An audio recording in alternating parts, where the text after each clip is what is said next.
If ever there was an instant classic sports car, it was the 1961 E-Type Jaguar. This sleek, bullet-shaped car, related closely to the famous record-breaking D-Type, is way out on its own.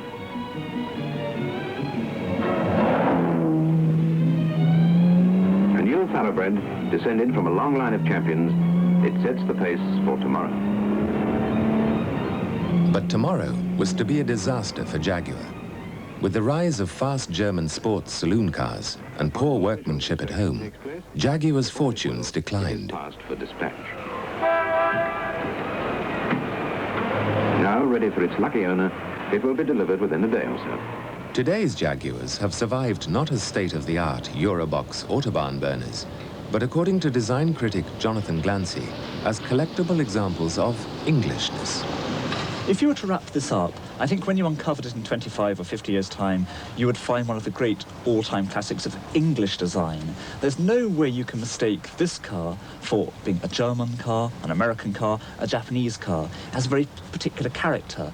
When Jaguar try sales clinics and they remove all the badges off the cars, there's no doubt in people's minds that what it is. They don't have to say which is the Jaguar when they're looking at a mix of Japanese and German and American cars. Everybody says, well, oh, this is the Jaguar. Well, why do they say that? Because it has this very distinctive line that looks like no other car. So when you unwrapped it, you would say, look, first of all, the lovely surprise, a Jaguar. And more than that, an English car. And I think of machines like the Spitfire when I drive this car. I think of British railway locomotives, Gresley Pacifics, Stanier Pacifics, and so on. It has that kind of association of quality engineering.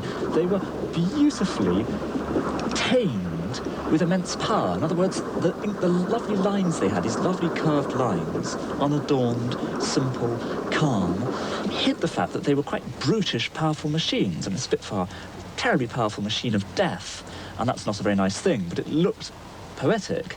A Gresley Pacific at the head of a railway train right up into the early 1960s. Again, poetry in motion. The same with the Jaguar. You have that poetry, and it's a very English poetry. It's a poetry of Wordsworth and Coleridge. It's not difficult German or Nordic or Japanese poetry. I think it's English poetry in motion. German machines, for instance, have these very aerodynamic shapes, so they have very high backs. Back of the car comes right up, which gives it a cheese wedge or ski slope look. And that's actually very disturbing when you see these things on the road. They're bulky. German cars look like fast trucks. A Jaguar, on the other hand, is a very low, calm-looking car. It's discreet, and I think discretion is a very important thing. It's part of what we celebrate about our Englishness.